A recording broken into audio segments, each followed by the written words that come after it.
Hello, everyone. Welcome to the webinar, Powering the AI Revolution, Navigating Opportunities in Data Center Growth. My name is Yuan-Shen Yu, Senior Director here at Lux, and I will be moderating today's session.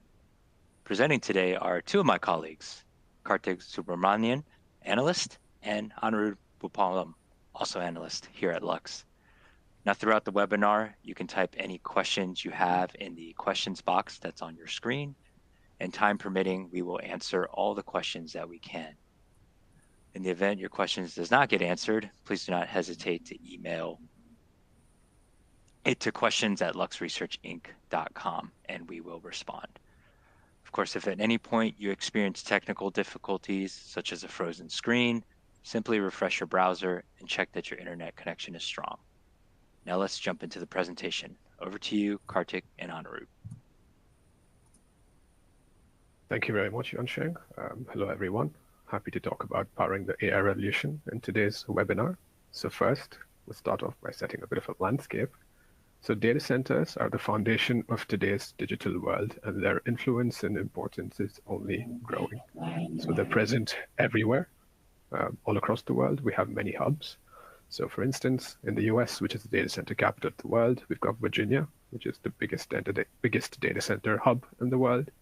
In Europe, we have the so-called flap cities of Frankfurt, London, Amsterdam, Paris, and Dublin. And in Asia, we've got many hubs as well, like Shanghai, Jakarta, Tokyo, Singapore, etc. Now, in 2022, all data centers in the world were estimated to consume 530 terawatt hours of electricity. This was estimated by the International Energy Association. So they have a high power requirement.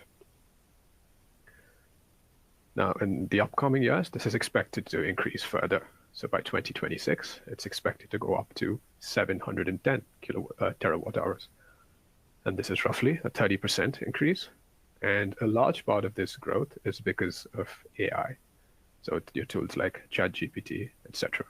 It's growing very quickly. Businesses are using it, consumers are using it, and every other week we hear news about new models being released. Now, a single ChatGPT request, for instance, is estimated to consume 2.9 watt hour of electricity. And this is a lot more than your traditional Google search, which was 0.3 watt hours. Now, if you look at your AI-powered Google search, it's 7 watt hours, so roughly a 20-fold increase. So the exact magnitude of the AI power consumption over the next few years is still a bit uncertain because of factors related to proliferation of technology, policy, etc. But these power consumption numbers that I highlighted shows that it is undeniable. And with this growth, we need to be able to manage it, and manage it with innovation. So global data center growth compels innovation. And this is going to be what we're going to talk about in our presentation today. So with an outline of our presentation. So first, we're going to dive deeper into innovation, both on the low carbon power side and also on the demand side. And secondly, we are going to be talking about how these technologies are working together to help proliferate the number of data centers that are operational to help us in our day-to-day lives, with the techno-economic analysis and a case study of Europe, and how different low-carbon power solutions are going to fit together to address the unmet need of powering AI. And finally, we're going to use all that information to chart an innovation roadmap that you can use to capitalize on these opportunities. So let's get right into it and talk about different low-carbon power and demand-side innovations. So first, because of how quickly the data center industry is progressing, there are a lot of big names that are coming in.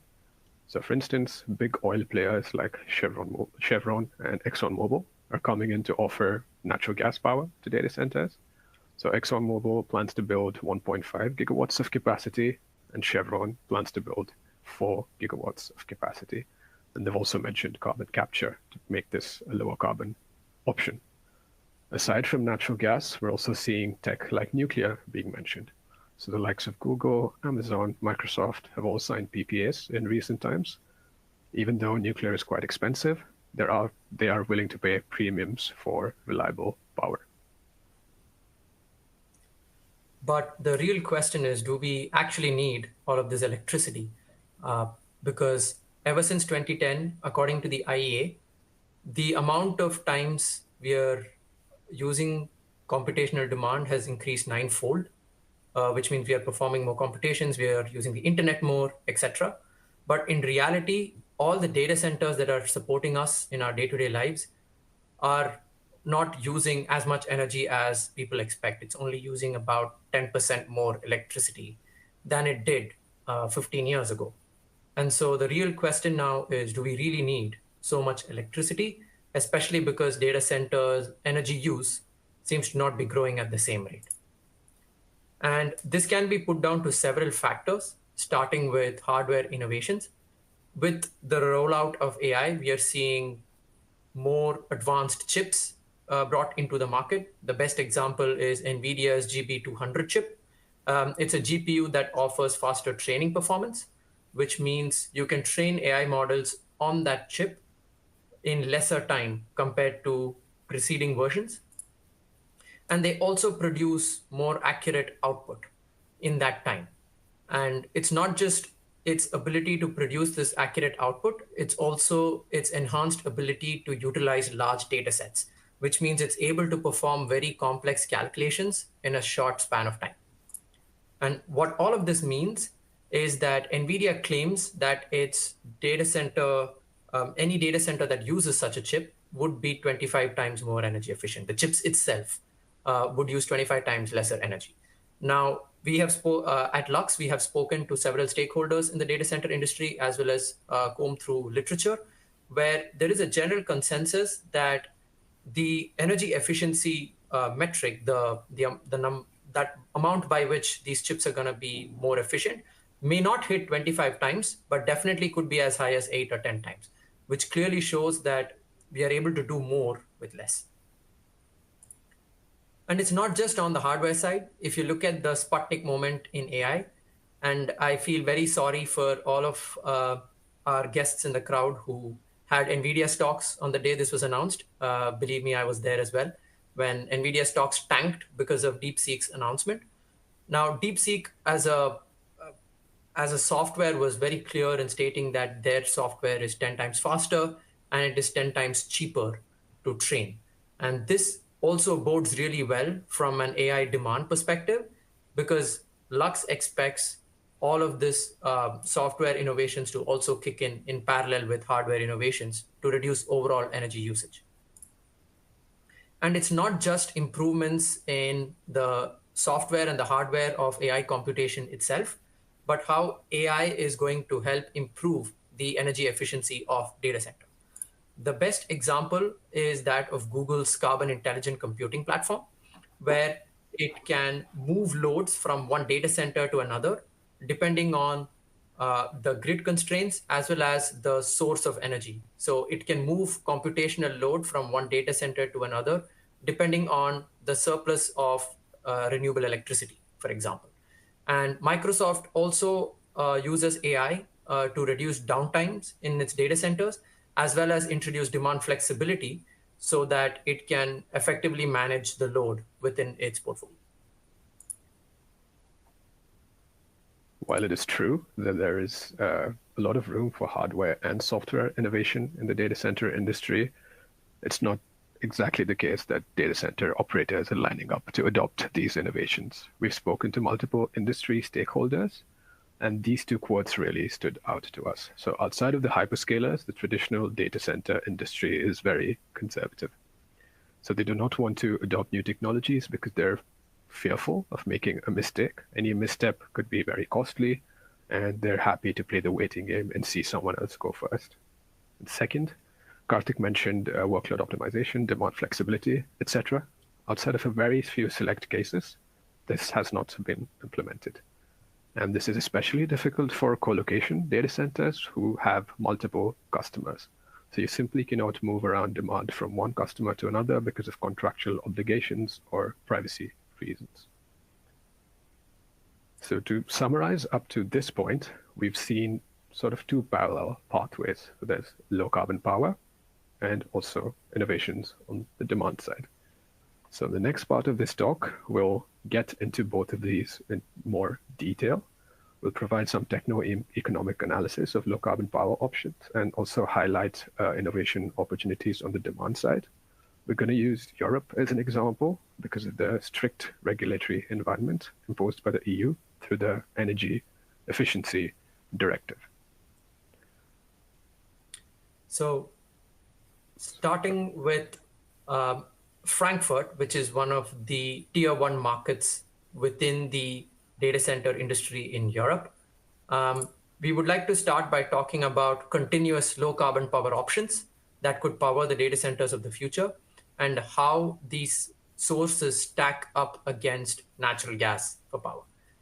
Germany is one of those countries where natural gas is extremely expensive compared to the other sources.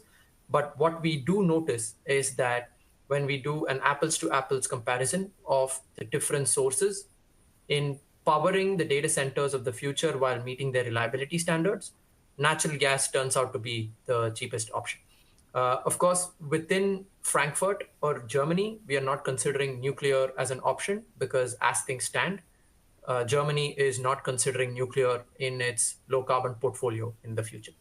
However, a source that can be very interesting within Frankfurt or Germany is geothermal energy.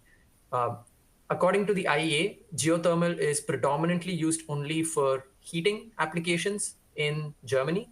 However, the German government is willing to provide subsidies and tariffs as high as 275 euros per megawatt hour for geothermal electricity production, which, if you look at the bar graph, clearly shows that the values will be much lower when the subsidy is in place, making geothermal more competitive.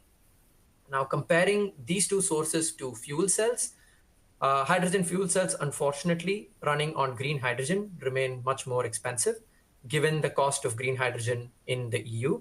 And comparing natural gas fuel cells versus natural gas turbines, the capital costs of fuel cells are higher for the same capacity and therefore turn out to be much more expensive.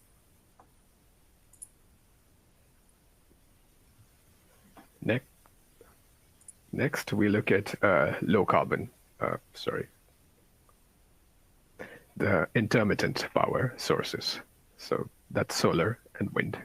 So now you must all be wondering how we deal with the intermittency. So we hook it up to storage and also the grid, because storage alone is not enough to meet reliability requirements. And here you can notice that solar and wind offer comparable levelized costs of electricity to natural gas. However, some electricity needs to come from the grid. So for solar, this is roughly about 55% of the electricity every year. And for wind, it is about 25% of electricity. So wind holds a lot more promise, especially in a country like Germany, where installed capacity is more than 60 gigawatts, which is the highest in Europe. So a good portion or some of this wind energy can be used to harness power for data centers. And what we would like to also showcase here is to also look at Helsinki, which is an up-and-coming tier 2 market in Europe. The reason why Helsinki was also chosen was because of its favorable climate conditions, especially the lower ambient temperatures that can reduce the cooling requirements for data centers. And so comparing the different sources here, again, similar to the story in Germany, despite the higher costs of natural gas turbines running on natural gas turn out to be the most economical option to power the data centers within Helsinki. We do not consider geothermal in Helsinki because within Finland, the thermal gradients are very low, and therefore geothermal will predominantly be only restricted to applications like district heating. However, nuclear becomes very interesting in Helsinki, an economy that has also had experience in operating nuclear reactors in the past. However, our analysis suggests that the first-of-a-kind reactors that are deployed to power data centers will not be able to match the economic prowess of natural gas turbines. The same story that applied to hydrogen and fuel cells in general in Germany applies here as well.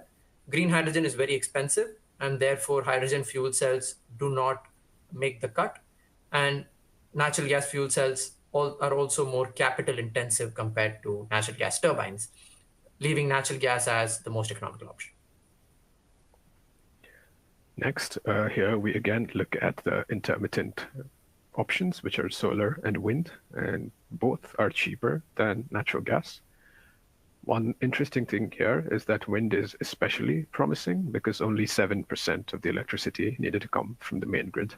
Solar, it was a bit higher, we're at 60%, so it's not as promising, but economically it still is.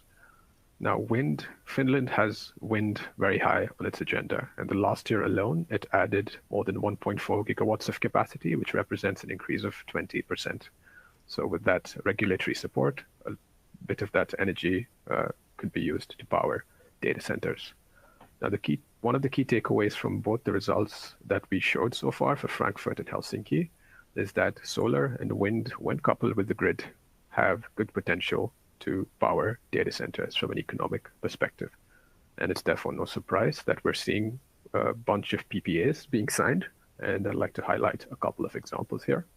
So first, Maincubes has signed a 10-year PPA for 34 megawatts of solar power with Stadtwerke Göttingen. So this solar farm near Göttingen will power a data center near Frankfurt. Next, we have Amazon Web Services, which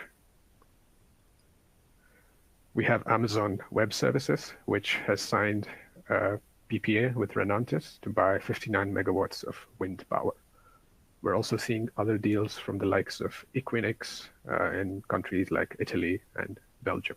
And this will very likely just continue. However, as Anirudh mentioned, while powering data centers with intermittent renewable sources like solar and wind, you do require some form of grid connection in order to maintain the reliability standards of data centers. Tier 4 data centers require only 28 minutes of downtime in a year, and they can be considered as base load demand. However, what we are noticing is that if you do want to connect data centers to the grid, there are a lot of interconnection delays within Europe, especially if you look at tier 1 markets like the UK and in Germany, where you have multiple tens of gigawatts of capacity that are waiting to be connected online. And this necessarily is not the capacity that is the demand. This is more so the supply side, which again does not bode well if you want to connect data centers, because data centers can actually be constructed within 2 years, while interconnection delays today mean that you need about 4 years to get your power that is needed to power the data center, which means data centers will be idle for 2 years. And that is not ideal if a data center operator wants to prove a business case. And even if these data centers are able to get themselves connected to the grid, grid congestion is very prevalent in the flagged countries, and this impacts the reliability of data center power. For example, while this is not related to the data center market, the Dutch government has introduced capacity limiting contracts for prosumers, where any excess electricity produced from a rooftop solar panel will not be sent to the grid during moments or periods of grid congestion. And users are also requested to shut their demand down during periods of high demand but low supply. And the same thing applies to data centers as well, only impacting their economic return. Yes, the grid congestion is indeed a challenge, which opens up opportunities in energy storage. So for instance, when we saw the results, despite the cost benefits of solar and wind, they needed to be hooked up to the storage and wind and storage and the grid, sorry. And any loss in data center uptime is just costly for operators, but also for users, because it just interrupts your viewing experience, etc. So for instance, 43% of data center outages were caused by power-related problems, and a lot of this was because of UPS issues. And 63% of these outages resulted in more than 100,000 euros in losses. and roughly 15% of outages resulted in more than 1 million euros in outages. Therefore, data center operators are looking for solutions in backup power to support high reliability requirements. Now, the status quo is diesel, but that is not really sustainable. So we're seeing batteries replacing diesel. And I'd like to highlight a couple of examples here. So the first is Microsoft, which has deployed a 24 megawatt, 16 megawatt hour battery system from Saft to provide backup power for up to 80 minutes in Sweden. Second, Google has also deployed a battery, a 2.75 megawatt, 5.5 megawatt hour battery in Belgium, Saint-Guyenne, where the battery complements the diesel generator. And this battery can also provide grid services. So one thing I'd like to highlight here is the 80-minute figure. So data centers have high reliability requirements where tier 4 data centers can have a downtime of only 26 minutes in a year. So just having a battery which can provide at most 80 minutes of backup is just not enough. So with batteries alone, if you needed to reach that level of reliability, you need to introduce gigawatt-sized systems for megawatt-sized data centers. And that's just clearly uneconomical. What this means is that we are seeing a lot of interest in adjacent technologies that can support batteries that are considered more of a short-term backup solution. The best example is a fuel cell. And Microsoft is actually one of the data center companies or tech companies that is a first mover in this space. Microsoft has already tested hydrogen fuel cells in 2021 in Wyoming for its data center backup solution, and is also working with other companies in the European market, for example, in Dublin, where it wants to test hydrogen fuel cells. Now, it is important to note that hydrogen fuel cells are the only solution, and by that I mean the low temperature polymer electrolyte membrane or PEM fuel cells that work really well with data centers, simply because you need a source that can start up very quickly. High temperature fuel cells that run on natural gas, unfortunately, do not make the cut because they have very poor cold start capabilities. But of course, when we talk about fuel cells, we naturally talk about heat. And what better to talk about than data center cooling in this regard?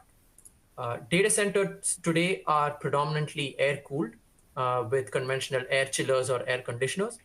However, we have spoken to a lot of stakeholders who have suggested that data center cooling is basically very inefficient. The systems are not optimized for airflow, which means that there is a lot of parasitic load for a data center on the cooling side. And therefore, we are seeing a lot of interest coming up in liquid cooling. And there is a lot of willingness to adopt liquid cooling within the next 5 years, according to the stakeholders that Lux has spoken with.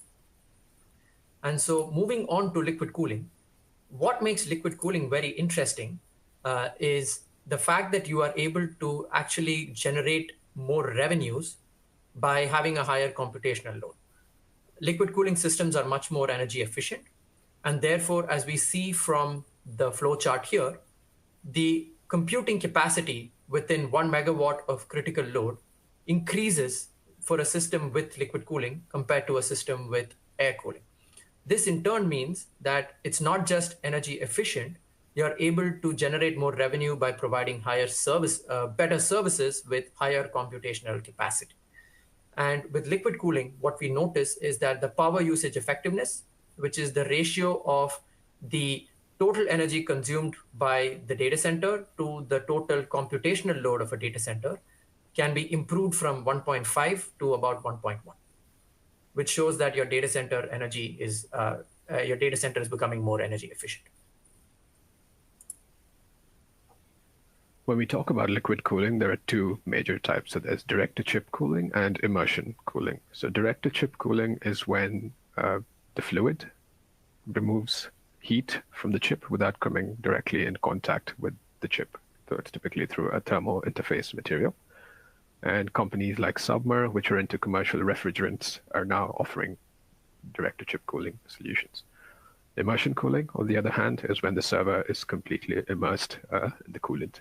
And oil and gas companies or lubricant players like Shell, 3M, are stepping into this space to take advantage of this opportunity. Now, any coolant, be it used in direct-to-chip or immersion cooling, needs to have 4 basic characteristics. So it needs to have a high thermal conductivity, it needs to have strong dielectric properties, it needs to have a low viscosity because you don't want to spend too much energy pumping it around, and finally, it needs to have a low global warming potential. For instance, France banned PFAS recently, and that dictates that these materials also need to have low global warming potentials. Also, data center have high reliability requirements and high operational standards, so these coolants need to be able to meet those standards. Therefore, we're seeing innovation accelerating in the areas of thermal interface materials, heat transfer fluids, and also thermal insulators. I will note that this graph shows patents over the last few years, not just for data centers, but also other applications of thermal management materials like EVs, etc. But it's quite clear that from 2021 to 2024, there's been roughly a 3-fold increase in the patents filed. So companies are recognizing unmet opportunities, business opportunities, and therefore accelerating in their innovation.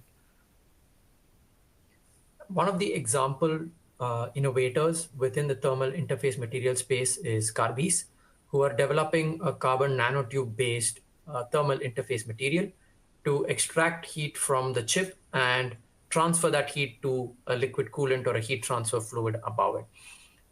It's not just about using carbon nanotubes, which is innovative for Carbis. Carbis's carbon nanotubes are aligned carbon nanotubes, which increase out-of-plane conductivity. In simpler words, these carbon nanotubes are well aligned with the surface of the chip and therefore able to maximize the area from which they extract the heat out. While Carbis initially targeted very high-end applications like cooling in satellites, they have now also started entering the semiconductor space in terms of cooling chips, and they have also signed a partnership with Dow. And this is a great example of an innovation within thermal interface materials. Not to mention, another thermal interface material innovator is Aferos from Switzerland, who are developing a metal foam-based thermal interface material. Now, Aferos claims that its thermal interface material improves the efficiency of liquid cooling by between 18% to 20%, clearly indicating that there are opportunities for innovations within thermal interface materials that can also add value to disruptive technologies like liquid cooling. And finally, when we are coming to heat transfer fluids, within heat transfer fluids, the most important area to target is two-phase liquids, specifically because they meet the standards that Anirudh mentioned a few slides ago, which is they need to have very high thermal conductivity, very good dielectric properties, low viscosity, and low environmental impact. And a good example of a collaboration within this area is Liquid Stack's collaboration with Chemours. Chemours is developing a heat transfer fluid that is now PFAS-free. Again, this is targeted as an alternative to Fluorinet and Novec, which are PFAS-based coolants that the industry is moving away from. So this is another area that innovators trying to develop novel materials should be targeting.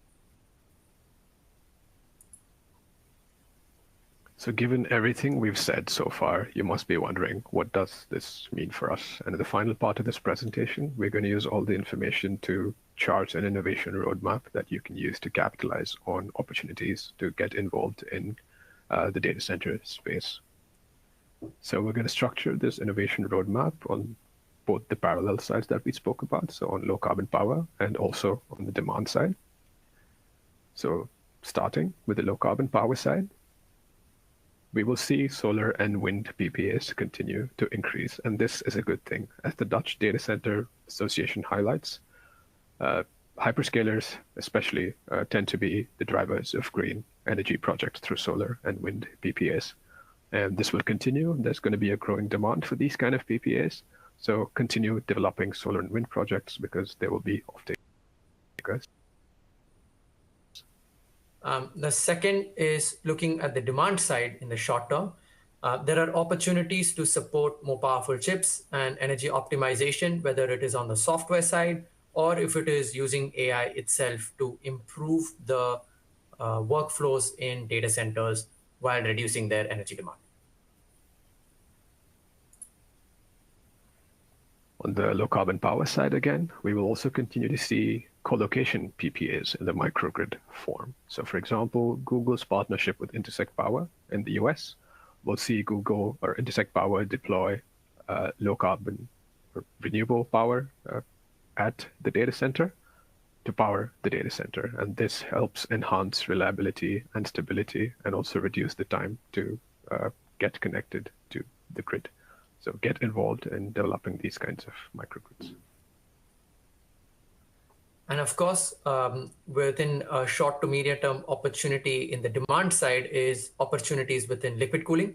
While we did note that the data center industry is very conservative, there has been a lot of talk about liquid cooling of data centers within the community. Lux has spoken to a lot of stakeholders who have suggested that they have a large appetite to introduce liquid cooling. And this uncovers opportunities for materials developers to replace air cooling with liquid cooling, which will become the dominant method in the future.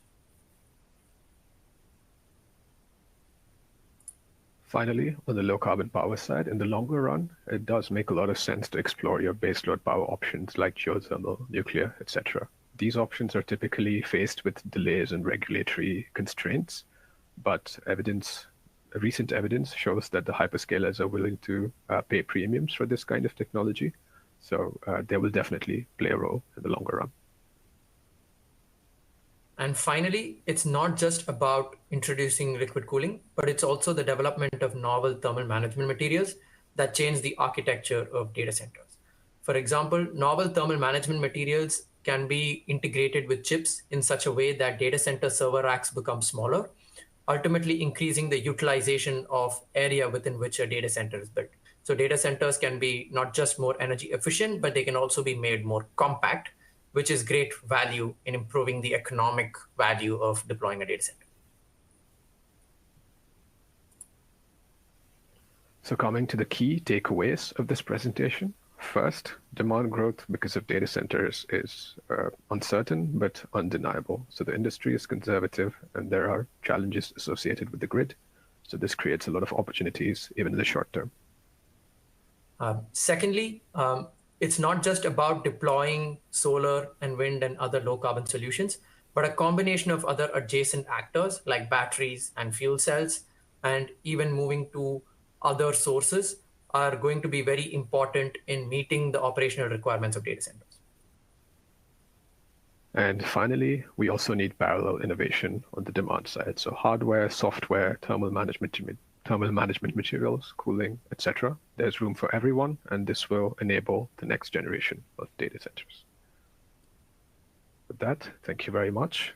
Happy to take any questions. Thank you. Well, thank you so much, Kartik and Anirudh. Got a bunch of questions in the Q&A box, so we'll take a couple of them.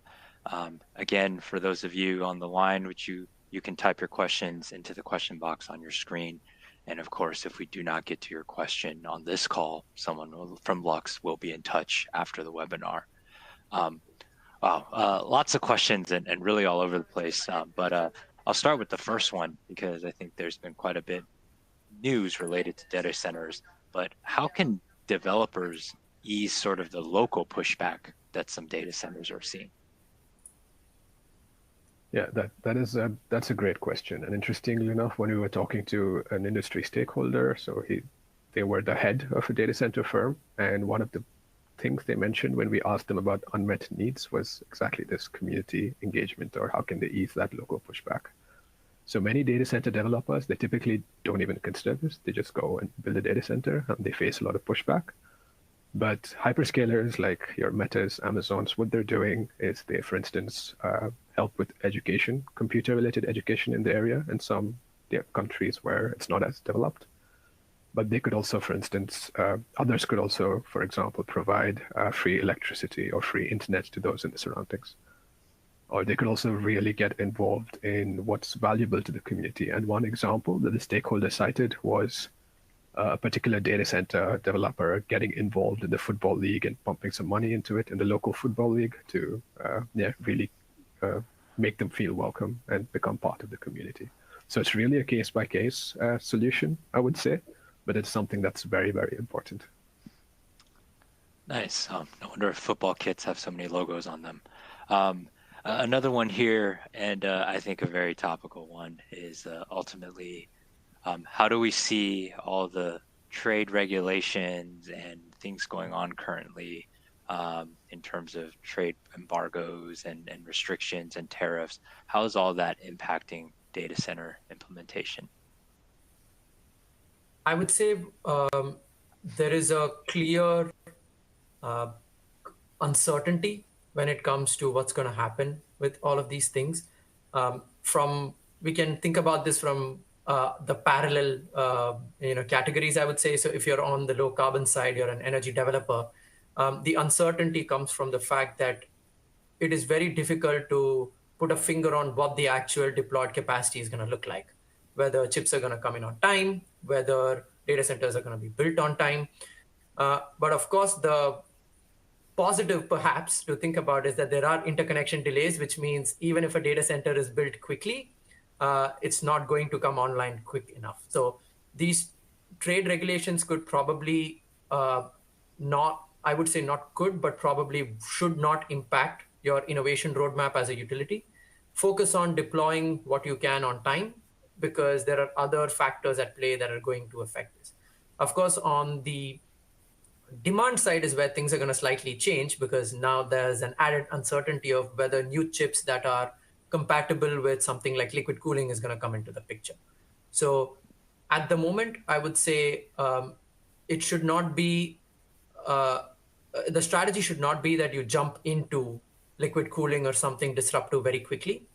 So try to start with smaller volumes and then go into something larger with time, given there is a lot of uncertainty right now.